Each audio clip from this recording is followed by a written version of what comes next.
7:30. You can find Seattle Mayor Mike McGinn right here on Weekday.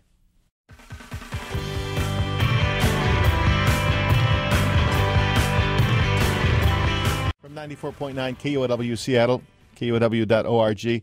Mike McGinn, Mayor of Seattle. But in a significant earthquake, there will be lots of damage. And communications will likely go down, and our ability to supply food and water will be challenged.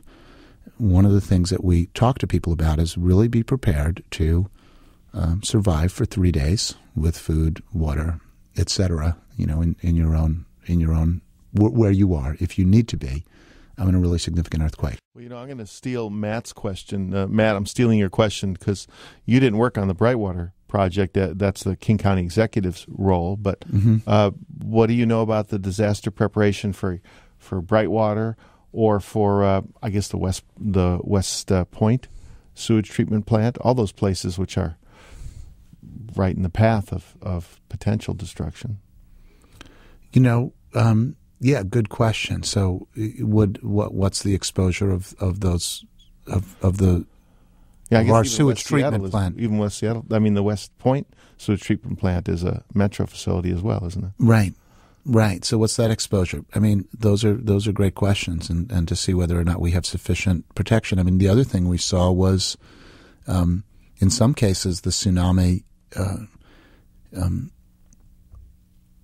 It came so high that it filled up tunnels. That would be the other thing. And so, what's the protection, around entrances to tunnels or other other areas like that.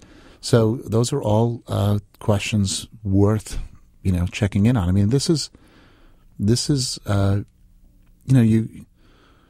In day-to-day, we have the day-to-day things that go on, but we know we're going to get a big earthquake in Seattle at some point. Where is the disaster center?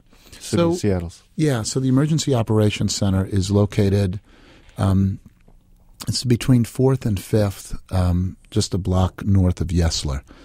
Matt's in Kenmore. Matt, Brightwater and North Seattle, what are you thinking? Well, first of all, I'd like to say, as regard to emergency action procedure for the county, we're pretty much on our own. I'm out here at the North Shore Y with my 4-year-old teaching him how to swim. That's probably the best thing any citizen could do in this county is learn how to swim. Secondly, I would just like to talk to Brightwater and the fact that the emergency action plan for the county is to pump effluent, untreated effluent in case of a disaster at their treatment plant in Woodinville. Because of our NIMBY folks over on the beach. We're going to pump it 12 miles underground. Apparently, the 12-mile tunnel isn't susceptible to the same geological forces that the treatment plant is, because they're going to just pump it through our pristine aquifer that all your anchor homes in the community basically draw their water from. And you're going to pollute this pristine aquifer in your quest for in ecological a pristine world, a utopia that all of us know you can't pay for. What are you going to tell your constituents in North Seattle, Mayor? Are you going to do this shell game where you're going to pass it off to Metro King or the state? I see. I want to understand. By the way, when you say the 12 miles, when you say 12 miles, Matt's not going to listen. When he says 12 miles, is he going east? Is that west rather straight, or is that the shot down to Renton and out to Duwamish?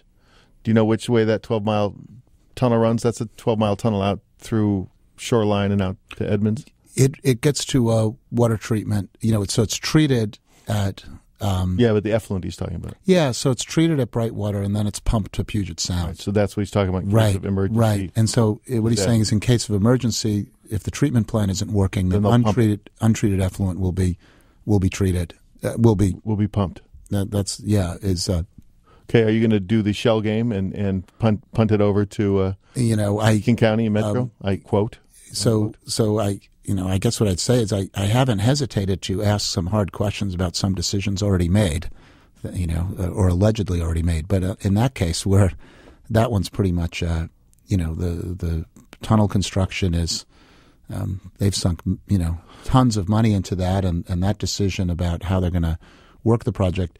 Are there other options for how to deal in a case of emergency? It's worth looking into. That was my question to Matt. Are there other options? But let me take a break. And then we'll come back with the mayor, more questions, and some other topics as well, including education, the Seattle superintendent, a jobs plan, and parks.